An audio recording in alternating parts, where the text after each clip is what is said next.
Hello বন্ধুরা, কেমন আছো সবাই? আশা করি সবাই ভীষণ ভালো আছো। আমিও খুব ভালো আছি। আরও একটা নতুন ভিডিওতে তোমাদের অনেক অনেক স্বাগত জানাচ্ছি। আজ তোমাদের জন্য নিয়ে এলাম আরও একটা খুব সুন্দর রেসিপি। আর রেসিপিটা হলো পনির টিক্কা পিৎজা। এই রেসিপিটা ফলো করলে একদমই তোমরা দোকানের মতন ঘরেই কিন্তু খুব সুন্দর পারফেক্ট পিৎজা তৈরি করতে পারবে। তার জন্য আমি নিয়েছি একদম সামান্য উষ্ণ গরম জল 1.5 কাপ পরিমাণে। জলটার মধ্যে যাতে তুমি আঙুল ডুবিয়ে রাখতে পারো ঠিক এতটাই গরম তুমি নেবে। আর তার সাথে আমি এখানে দিয়ে দিলাম 1 টিস্পুন মতন ড্রাই ইস্ট। আর ইস্টটা কিন্তু তোমরা একটু ভালো কোয়ালিটির নেবে, ভালো দোকান থেকে। তার কারণ ইস্টটা যদি অ্যাক্টিভ না হয় তাহলে কিন্তু তোমরা সেই পিৎজাটা তৈরি করতে পারবে না। তো এখানে আমি 10-15 মিনিট একটা থালা দিয়ে চাপা দিয়ে রেখেছিলাম। আর 15 মিনিট বাদে এসে যে তোমরা ইস্টটা অ্যাক্টিভেট হয়েছে সেটা বুঝতে পারবে। এটার উপরে দেখছো কি সুন্দর বুদবুদি ফেনা হয়ে গেছে। এরকম হলে তোমরা বুঝতে পারবে ইস্টটা একদম ঠিকঠাক আছে। আর এরপরে আমি দিয়ে দেবো 3 কাপ পরিমাণে ময়দা। আর ইস্টটা যখন অ্যাক্টিভেট করতে দিয়েছিলাম তার মধ্যে আমি 2 চামচ চিনি দিয়েছিলাম, সেটা তোমাদের বলতে ভুলে গেছি। তো তোমরা চিনিটা অবশ্যই অ্যাড করে নিও। এরপর এখানে 3 কাপ ময়দার সাথে আমি কিন্তু 1 চামচ মতন সল্ট ইউজ করেছি। তো তোমরা নুন চিনির রেশিওটা তোমাদের নিজেদের ইচ্ছা মতন রাখতে পারো।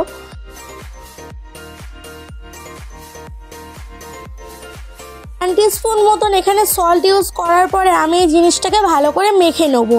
তো প্রথমে আমি একটু স্পুনের সাহায্যে মেখে নিলাম। এই জিনিসটা কিন্তু একটু বেশ আঠালো টাইপের হবে প্রথমে। তো যত তোমরা ভালো করে মাখবে তত আস্তে আস্তে সেটা তোমাদের হাত থেকে ছেড়ে আসবে। তার আগে কিন্তু একটু হাতে লেগে যাবে। তো চলো বন্ধুরা, প্রথমে আমরা এটাকে স্পুন দিয়ে একটু মিক্স করে নিই। আর একটুখানি বেশ ভালো মতন মিক্স আপ হয়ে গেলে পরে তারপরে কিন্তু আমরা হাত ইউজ করব। হাত ছাড়া অবশ্যই কোনো রকম কোনো মাখামাখি করা সম্ভব নয়। তো সেই জন্য এরপরে আমাদের হাত ইউজ করতেই হবে।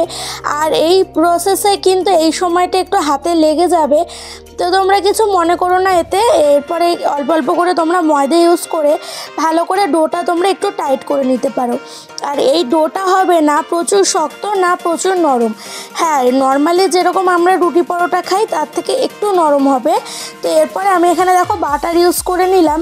আর আস্তে আস্তে দেখো এই জিনিসটা কিন্তু আমার হাত থেকে ছেড়ে আসছে। তো এই ডোটায় মাখাটাই সব থেকে কঠিন ব্যাপার। ডোটা ভালোভাবে মাখতে পারলে তোমাদের কিন্তু পিৎজা একদম পারফেক্ট হবে। তো দেখো এখন আমার হাতে আর লেগে নেই, পুরো ডোটা ভালোভাবে করা হয়ে গেছে, মাখা হয়ে গেছে। এই ডোটাকে এখন আমি 30 থেকে 40 মিনিট মতন রেস্টে রাখছি। আর এখানে দেখো পনির টিক্কাগুলো আমি ম্যারিনেশন করে রেখেছিলাম। আর এই পনির টিক্কাগুলো একটা শিখের মধ্যে সাজিয়ে এখন আমি গ্যাসের মধ্যে ভালো করে সেটাকে তন্দুরি করে নেবো।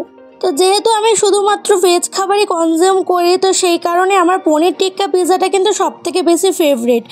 আর এই পুরো ম্যারিনেশনটা আমি কিন্তু আগের দিন রাত্রিবেলা করে রেখেছিলাম। আর এখন এটার মধ্যে আমি ক্যাপসিকাম, পেঁয়াজ আর টমেটো আর পনিরের টুকরো ইউজ করছি। তো দেখো প্রথমে একটা করে ক্যাপসিকাম, টমেটো, 2টো করে পনির, তারপরে আবার ক্যাপসিকাম, টমেটো, পেঁয়াজ এরকমভাবে সুন্দর করে সাজিয়ে নিয়ে আর জিনিসটাকে একটু গ্যাসের ফ্লেমে ভালো করে চারিপাশ থেকে একটু পুড়িয়ে নিলেই কিন্তু এটা একদম পনির টিক্কা রেডি হয়ে যাবে। বাড়িতেই কিন্তু খুব সহজেই তোমরা এই পনির টিক্কাটা তৈরি করে পিৎজার ওপরেও ইউজ করতে পারো, অথবা তোমরা এমনিতেও খেতে পারো। এমনিও কিন্তু এটা খেতে খুবই ভালো লাগে। আর বন্ধুরা দেখো এখানে আমার পনির টিক্কাগুলো একদম কমপ্লিট হয়ে গেছে। আর এখন আমি চলে এসেছি সেই পিৎজার ডোটার সামনে। তো দেখো এটা কিন্তু ফুলে দ্বিগুণ বললেও ভুল হবে, 3 গুণ হয়ে গেছে। তো সেটাকে আমি আবার ভালো করে প্রেস করে হাত দিয়ে মেখে নিচ্ছি। তো এটা মেখে নিলে আবার যে ভিতরে যে হাওয়াটা ঢুকেছিল সে হাওয়াটা আস্তে আস্তে বেরিয়ে যাবে। তো এটাকে ভালো করে মেখে মোটামুটি আরও 5 মিনিট রেখে দিতে হবে। আরও একটু তেল দিয়ে মেখে নিলে সেটা সবথেকে ভালো হয়। আর বন্ধুরা এরপরেই কিন্তু শুরু হবে আমাদের পিৎজা বানানোর মেন কাজ।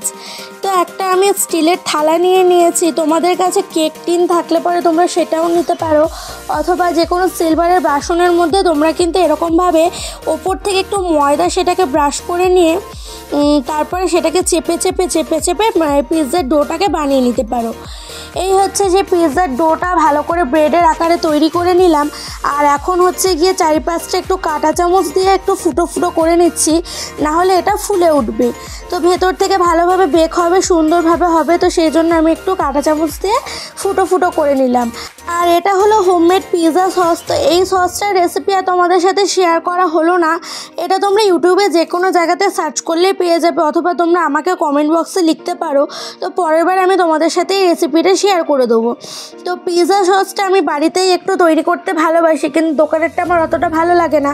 তো পিৎজা সসটার সাথে আমি এর সাথে মেয়োনিজ মিশিয়ে আর এই পিৎজা ডোটা চারিপাশে কিন্তু আমি ভালোভাবে স্প্রেড করে নিলাম। আর ওপর থেকে এখন দিয়ে দিচ্ছি বেশ কিছুটা পরিমাণে চিজ ব্লক। আর এটা কিন্তু আমি এখানে গোয়ের পিৎজা ব্লক ইউজ করেছি। তো পিৎজা ব্লকটাতেও পিৎজাটা খুব ভালো হয়, কিন্তু তার ওপর থেকেও যদি তুমি মজরেলা চিজ ইউজ করো সেটা পিৎজাটা আরও বেশি সুন্দর হয়। তো আমি নিচে বেশ কিছুটা পরিমাণে পিৎজা ব্লক ছড়িয়ে চারিদিক থেকে দিয়ে দিলাম। আর এরপরে কিন্তু আমি দেবো যে পিৎজার যে মেইন টপিংসগুলো আমি তৈরি করে নিয়েছিলাম, পনির টিক্কা। তো এখানে দেখো পেঁয়াজ, টমেটো, ক্যাপসিকাম সমস্ত কিছুই কিন্তু এই টিক্কার মধ্যে যেহেতু আমি বার্ন করেছিলাম গ্যাসের চুলায়, তো সেহেতু প্রত্যেকটা জিনিসের মধ্যেই একটা খুব সুন্দর বার্নিং স্মেল রয়েছে, তন্দুরি স্মেল রয়েছে। তো সেইটা আমি পুরো পিৎজাটার ওপরে সুন্দরভাবে সাজিয়ে নিচ্ছি।